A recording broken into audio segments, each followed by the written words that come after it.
11.4 is on geometric sequences and series. So we just learned about the arithmetic sequences and series. In arithmetic sequences and series, we were adding the same number every single time.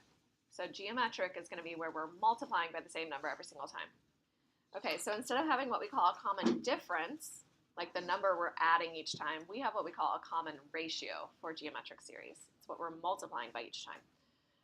So just like before, you take any term, and we want to say, how do I get to that term? So if I had the sequence that I gave you at the beginning, so if I had 2, 6, 18, and so on, you guys can see that we're multiplying by the number 3. That ends up being the common ratio. So the way that we write it in math textbooks is we say R is equal to any term divided by the term before it. So check and see if that's true. 6, if I look at 6, and I divide out by 2, do we get 3? Yeah, that's where that's coming from. Okay, so we can take any term and divide by the term before it. Well, I could have also taken 18 and divided by 6. It doesn't matter which terms. So I could have the third term divided by the second term, or the fourth term divided by the third term, or the nth term divided by the n-1 term, right? So that's how we're going to find our common ratio. But like I said before, the easiest way is just to say, if I'm starting with 2 and I'm going to 6, I multiply by 3. So a lot of times you can just see it without doing that step, that division step. So looking at this one, I have 2, 4, 8, 16. Is this a geometric sequence? And if so, what's the common ratio? Yeah, we're multiplying by 2 every time. Do you guys see? 2 times 2 gives us 4. 4 times 2 gives us 8. 8 times 2 gives us 16. So each time we're multiplying by 2. So this is yes, and instead of saying common difference, D, we say common ratio, which is R, so R is equal to 2. Okay, this one's a little bit trickier. You could take any term, like 5/9, and divide by the term before it, but that involves dividing with fractions, which is kind of tricky. We'd have to flip that second one. So we could do 5/9 times 3/5, and then reduce 3/9 is 1/3, right? But I tend to not do it that way. Sorry, I just erased it. Don't you hate when I do that, where you're furiously writing it down? What I tend to do is I think, okay, 5 goes to 5. So for my common ratio, my numerator has a 1 in it. But how about the bottom? 3 goes to 9. So what's the denominator have to be? 3. So does that work for each one? So oh my God, it does. Multiply by 1/3. So 5/3 times 1/3 gives us 5/9. 5/9 times 1/3 gives 5/27. 5/27 times 1/3 does give us 5/81. So it works. Okay, so yes, our R value is equal to 1/3. Okay, so it is geometric. All right. Oops, that's the other one from yesterday. All right, so the nth term of a geometric sequence. So it's kind of similar to what we did yesterday, but since we're multiplying by R each time and we're not adding a common difference, it's a little bit different. So what we do is we start with the first term.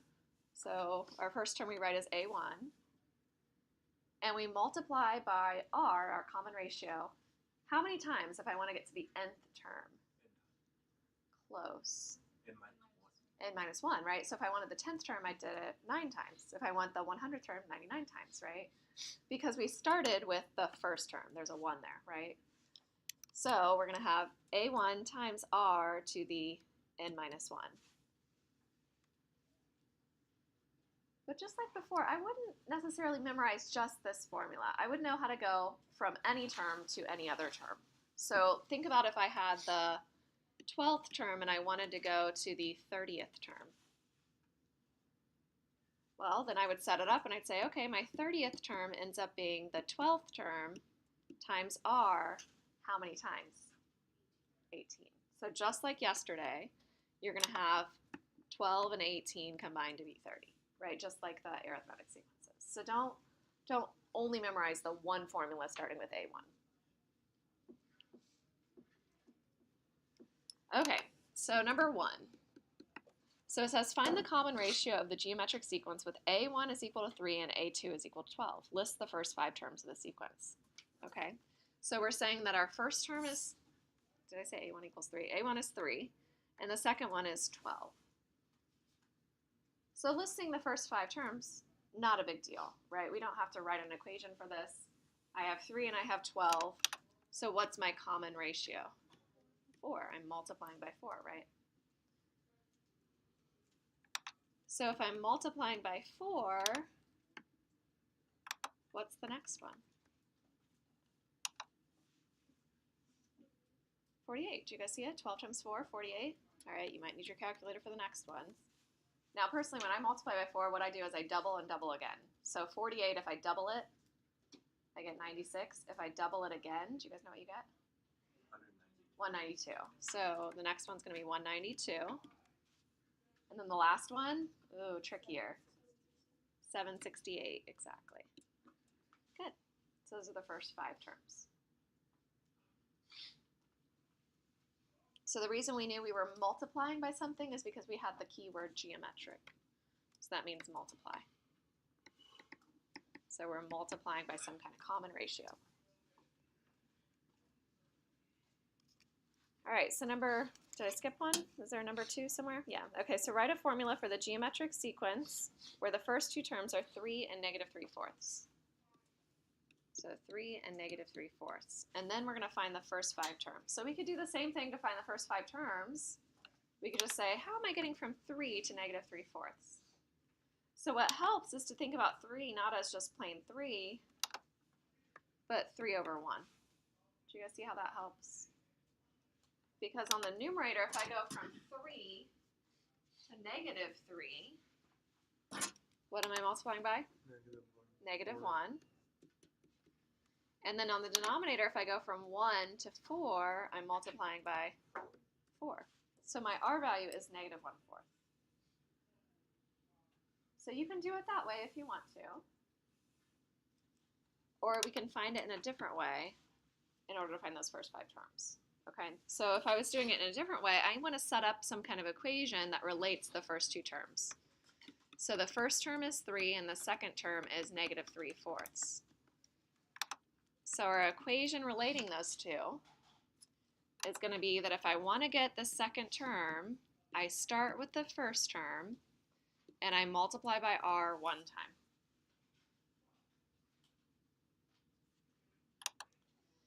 So my second term is -3/4, my A1 is 3, and my R is what I'm trying to find. So if I'm solving it, what I'm doing is -3/4 divided by 3 gives me my R. Well, that's basically the process that we just did. Okay, it's saying -3/4 times 1/3, which reduces to that -1 over 4. So we get our R is equal to -1/4. So sometimes it's easier to not go the equation route and just know the process. What are we multiplying by each time? Do you guys see that? So now if I want the first 5 terms, I'm going to multiply by -1/4 again. So if I have -3/4 and I multiply by -1/4, what am I going to get? Yeah, 3 over 16. Now what? So if I take my 3 over 16 and I multiply by -1/4. -3 over 64. And if I do it one more time, 3 over 64, -3 over 64 times -1/4. I get +3 over, so we're going to double it, 128, double again, 256, and that's it. So that ends up being the first 5 terms. Does that make sense? Do you guys understand that? Okay, yes? You get a minute, give me my calculator because I just got this yesterday, and whenever I try to multiply fractions, Fractions are your friend. You don't like having fractions in your decimal? Or on your decimal, on your calculator? Okay, I'm sure there's a way to do it. I don't know that particular calculator, but I can play around with it. All right, so this next one. So now we have the 4th and 7th terms. So let's write it. So the 4th term is -18, and the 7th term is -486. Okay, so everybody needs to write an equation that relates the 4th term and 7th term. So try to write the equation. We know it's geometric, so we're multiplying by the same thing.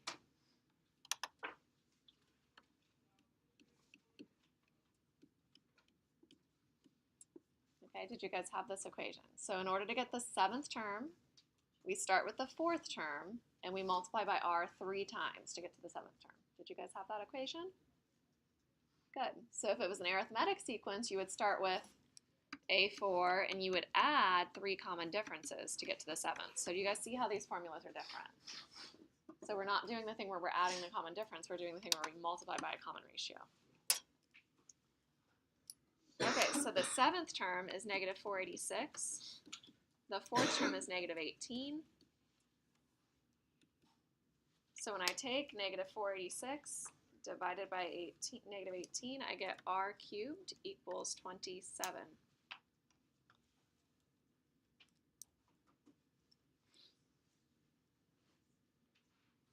All right, so what's r?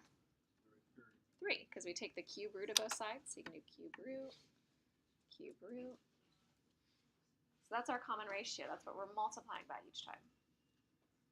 So now it says find the 5th and 6th terms. So if I start with the 4th term, and I want to get the 5th and 6th terms,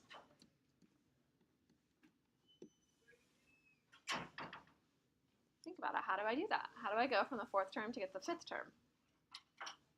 Just multiply by that r value one time, right? So I'm going to multiply by 3, and I get negative 54. And then I multiply by 3 again, so 162, negative 162. So that's the 5th and 6th term. So the 5th term is negative 54, and the 6th term is negative 162.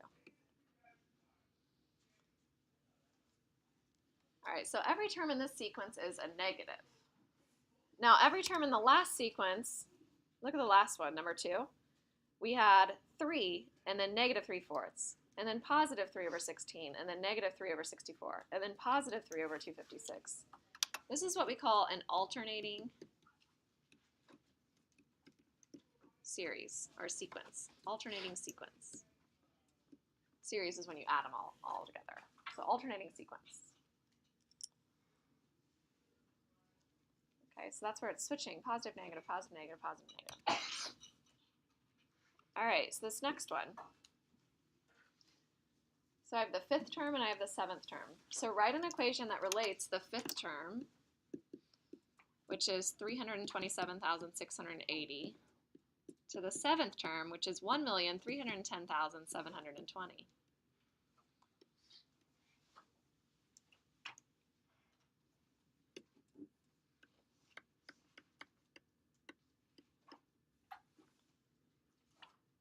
So how many times do I need to multiply by that common ratio? 2 to get from the 5th to the 7th. Do you guys all see it? So again, the 5 and 2 make that 7, yep. So the 5th term is 327,680. And the 7th term, I should have given myself more space, 1310720. So what do we get when we divide that out? 4? So what's r? 2. Is it only 2? When we take a square root, couldn't we do plus or minus? So really it could be plus or minus 2. So let's think about how that affects the sequence. What if it's a negative 2? What's going to happen to the terms in the sequence? What are they going to look like? It's going to stagger, as he's saying, stagger between positive and negative. It's going to switch positive, negative, positive, negative, positive, negative, right? It's going to be one of those alternating sequences. But what if our R value was just 2? Then all of them are going to be positive exactly back up. Do you guys get that? Okay, so we actually have 2 possibilities here, so we should write both possibilities. Okay, so when it says find the first term, we're going to go back. So we can use either the 5th term or 7th term. So let's say I use the 5th term. I'm going to have a1 times r to the 4th. Now you could write this differently. You could say a5 divided by 4 of those r's gives me a sub 1. You can do that if you want to. I tried not to. I try to always write it kind of the same way each time. So like with the bigger subscript on the left, and the other one is multiplying by r or adding d for the arithmetic. Try to be really consistent for you guys. So the fifth term is 327,680. Our a1 we don't know, but we know our r could be either 2 or negative 2. So I'm going to put plus or minus 2 to the fourth. Yeah? Ah. So Michael's saying, well, what if I had messed this up? It's okay, because in the end it's going to be positive. Do you guys agree? What if I'd asked for the second term, though? Then it would matter, okay? So in this case, it doesn't actually matter. So if you goofed and you forgot that plus or minus, it's okay on the test, because then it's like, oh, wait, it's okay in the end. Because when I raise it to the fourth, like he's saying, doesn't matter if it's 2 to the fourth or negative 2 to the fourth, they're both 16, right? So it didn't end up mattering on this one.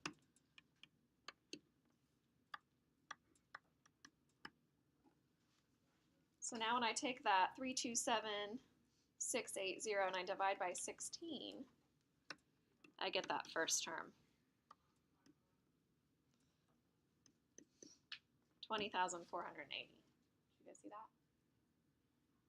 So don't be concerned if your numbers are big. Sequences, geometric sequences in particular, can get out of control pretty quickly. Like if your r value is a whole number instead of a fraction, it gets pretty big. Okay. So you guys go ahead and try to set this one up. Don't let the fractions scare you. You can do it.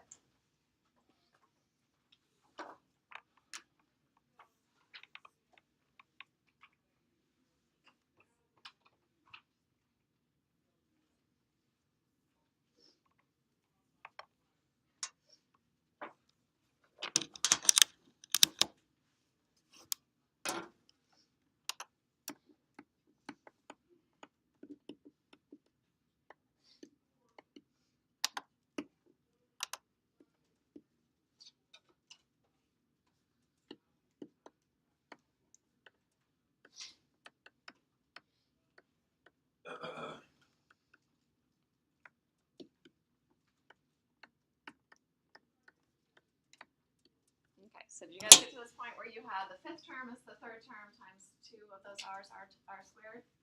So we have 32 over 27 equals 8 over 3 times r squared. Did you guys all have that? Good.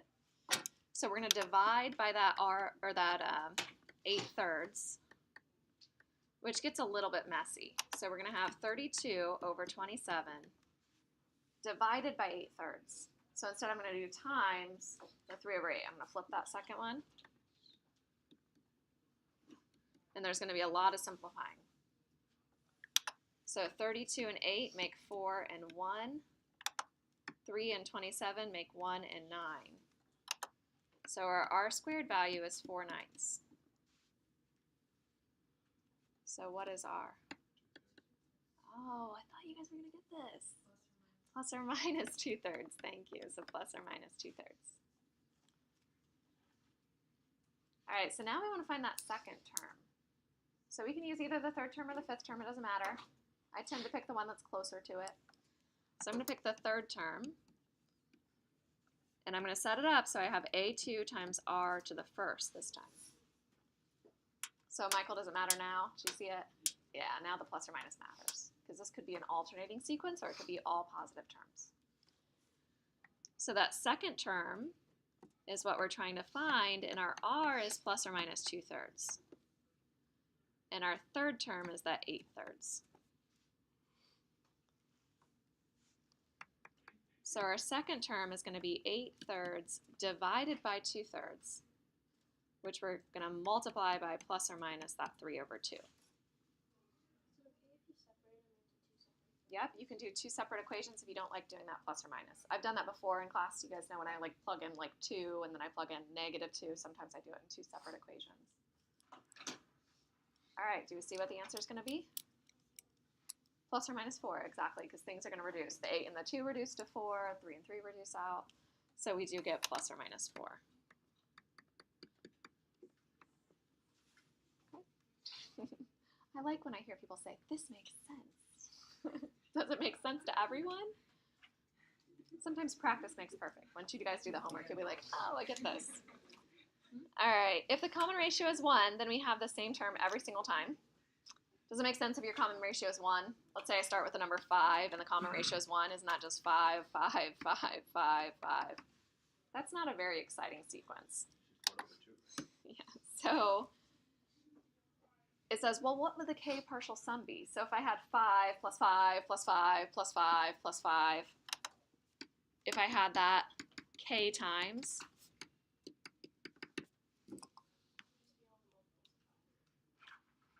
kind of, k times. So if I had it written out 10 times, 5 plus 5 plus 5, all written out 10 times, what would my sum be?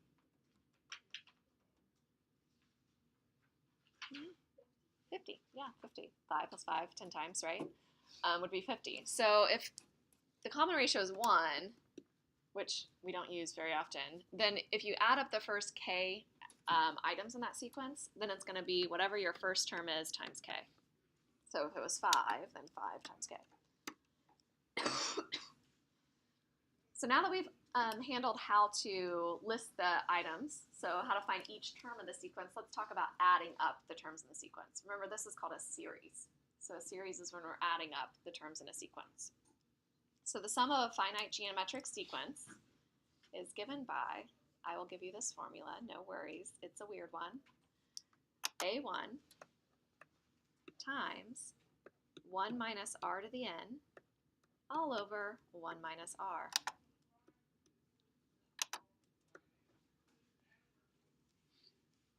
Are you guys like, man, just when I thought I knew what I was doing, now she throws this weird formula at me. It is a weird formula. All right, and you could just add up the terms if you want to. So if you had like 10 terms and I asked for the sum of the first 10 terms, right, then you could add them all together using your calculator or whatever. But if you had 100 terms, you probably want this formula. You don't want to keep adding things on your calculator. All right, so it says find the sum of negative 5 over 2 plus 5 over 4 minus 5 over 8 plus 5 over 16 minus 5 over 32, and so on. How many terms?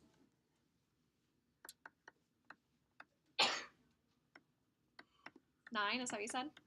Are there 9? 1, 2, 3, 4, 5, 6, 7, 8, 9. Yep, there's 9.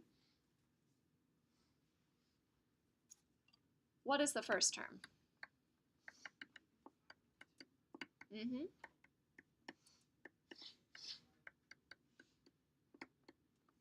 If you have those two things, you're good to go.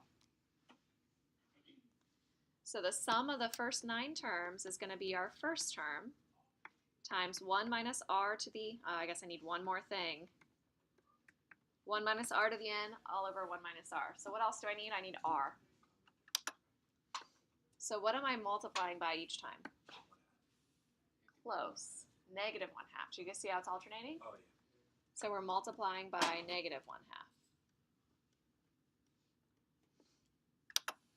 So my r is equal to negative 1/2.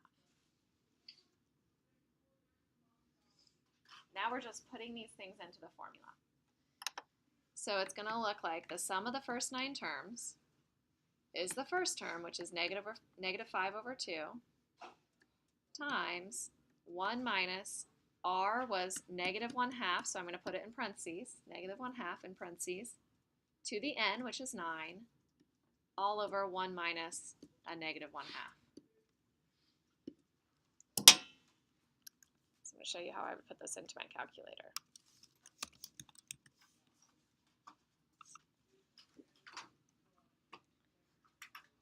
So your calculator does order of operations, but in this case, parentheses get to be pretty complicated. So I'll show you how I do this. Oops. What's going on here? All right, so if I'm putting this one in, I typically do that negative 1/2 to the 9th first. Okay, so I'm going to do that negative 1/2 to the 9th. So parenthesis, negative 1 divided by 2, or negative 0.5 if you want, raised to the 9. I hit enter. And then I want to do 1 minus that number. Okay, so make sure that you don't just cancel these negatives. Some people say, oh, a negative and negative make a positive. Remember that negative is being raised to the 9th. So be careful with canceling those negatives. Don't do that. Wait till you raise it to the 9th. So now we have 1 minus that answer. So some of your calculators you can go back up and grab. Notice how this calculator, I'm pushing arrow up and it's not letting me go up and grab that number. So I'm going to do 1 minus, and I'm going to use the answer button.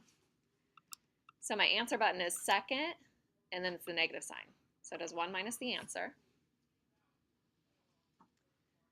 And then I want to divide by that denominator. Now, a lot of times you can do that denominator in your head. But if you can't, do a big parenthesis, and then do 1 minus parenthesis 1 over 2, parenthesis, like that. Oh, it is negative 1 over 2. Thanks for saving me, Becca. So insert negative, like that.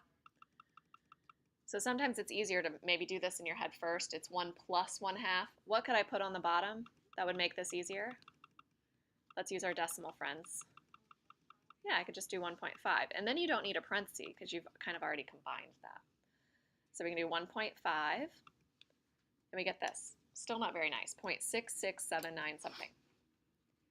Next step, I want to multiply by negative 5 over 2, so I do times a negative 5 divided by 2. Hit enter, and I have negative 1.66992.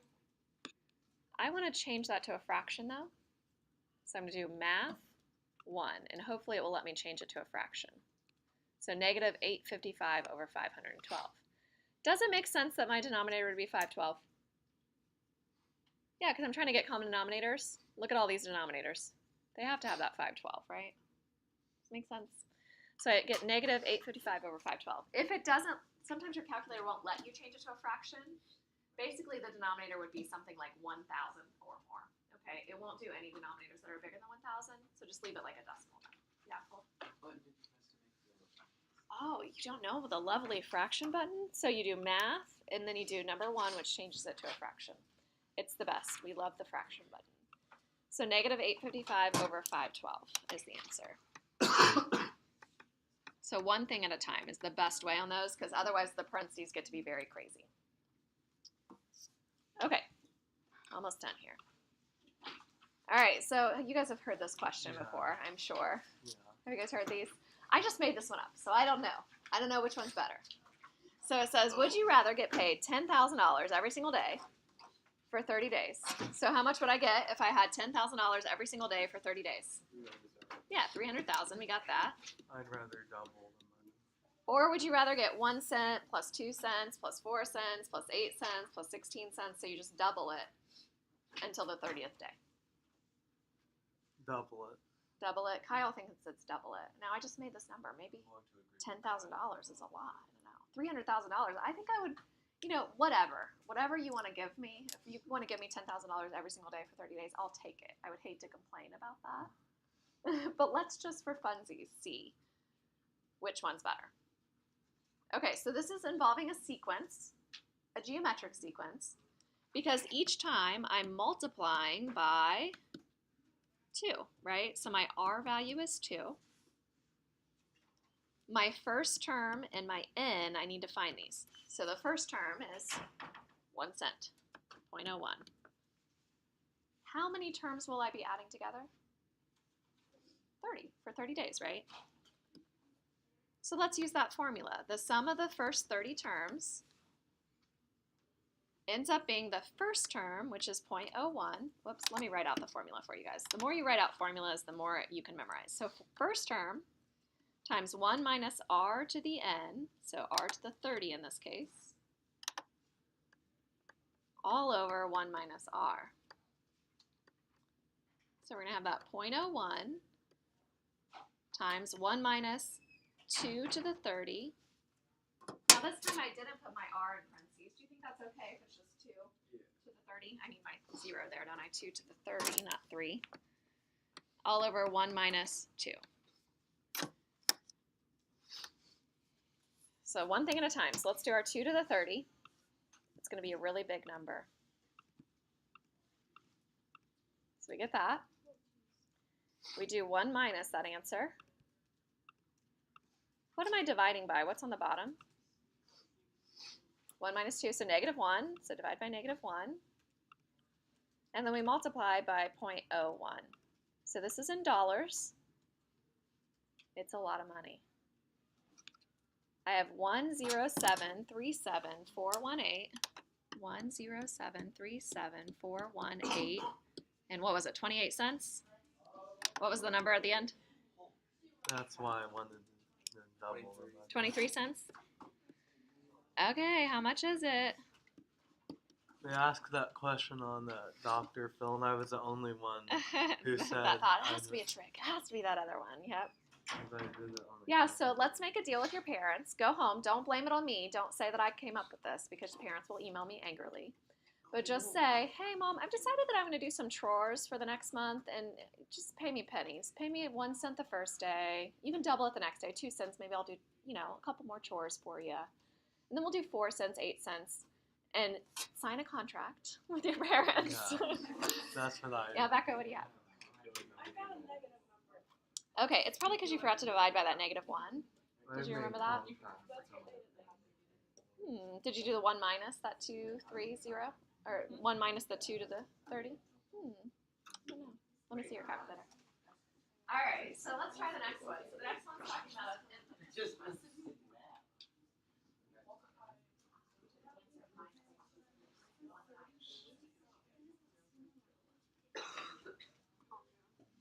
All right, so what if we have an infinite number of terms?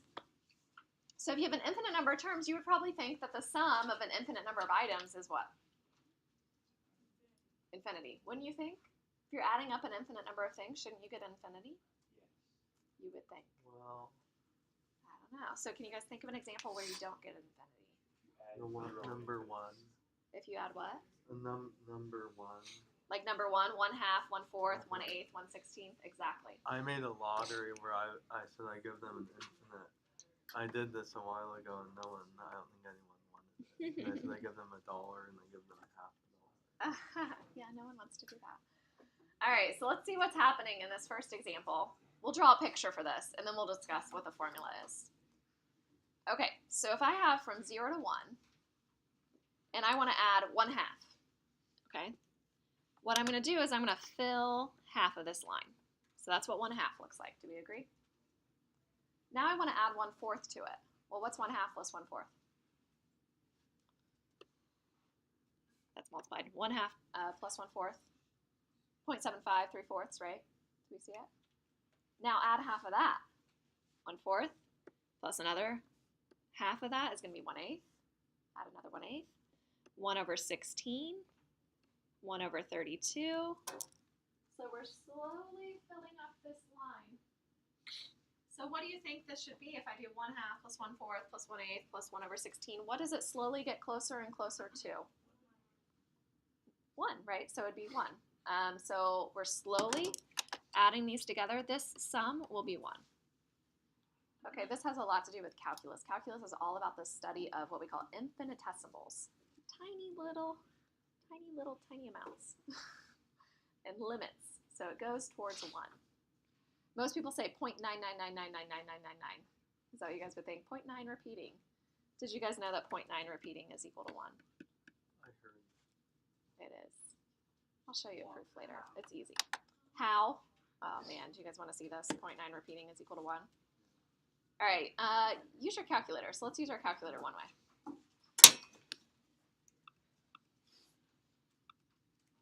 Okay, if I do 1 divided by 9, what does your calculator give you? 0.1 repeating. If I do 2 divided by 9, 3 divided by 9. So let's think about it. If I had 1/9 was 0.9 or 0.1 repeating, and I multiply by 4, that gives us 4/9, right? Do you guys agree? Which is 0.4 repeating. If I multiply by 5, I get 5/9, which is 0.5 repeating. Do you guys see this? So what if I multiply by 8? 0.8 repeating. What if I multiply by 9? 0.9 repeating on the right side, right? 0.1 times 9, 0.9 repeating. Oh my god! 9 times 1, 9 is 1, yeah. So that's probably the easiest way for you guys to understand. And then there's another proof where you say let x equal 0.9 repeating. What is 10x? What happens when we multiply a decimal by 10? So if I had like 3.125 5 and I say multiply by 10, what do? You just move the decimal, right? So if I have 10x, don't I get 9.9 repeating? Yeah, does that make sense? So let's subtract them. So let's say I have 10x is equal to 9.9 repeating, and I have x is equal to 0.9 repeating, and I subtract the two equations. Kind of like substitution and elimination, we can just subtract straight down. 10x minus x, what do I get?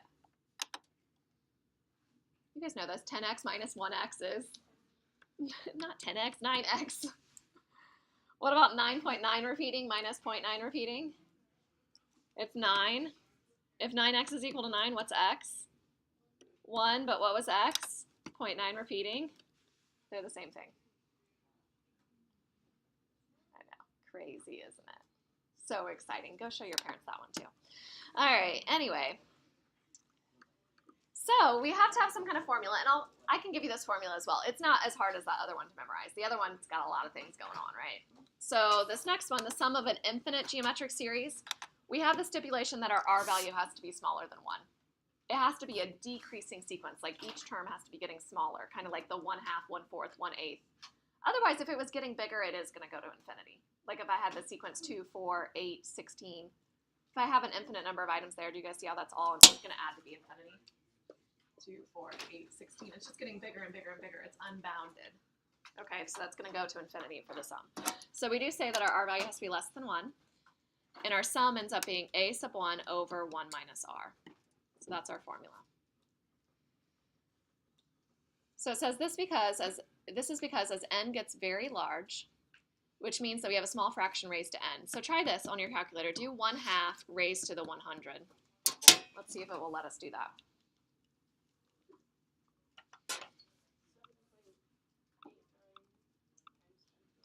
Yeah, it's giving us something in scientific notation, right? 7.8 something times 10 to the negative 31. Think about what 10 to the negative 31 means. It means 0.000000, right?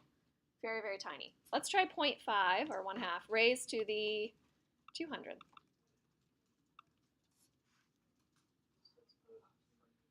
Yeah. Let's try 0.5 raised to the 500. Is your calculator lying to you? Can't possibly be 0, right? Isn't it 1 over 2 to the 500? Right? But it's telling us that that's 0. Your calculator is lying to you. It's not 0. It's just your calculator can't handle all of those 0.00000. It's basically once this e times 10 to the negative 61, once that gets bigger than 100, it can't handle it. Okay? So it tells you it's 0. All right, so it says this is because as n gets very large, when you have a small fraction raised to the 1,000 or something, we're going to infinity, right? It's approximately 0. It becomes almost 0.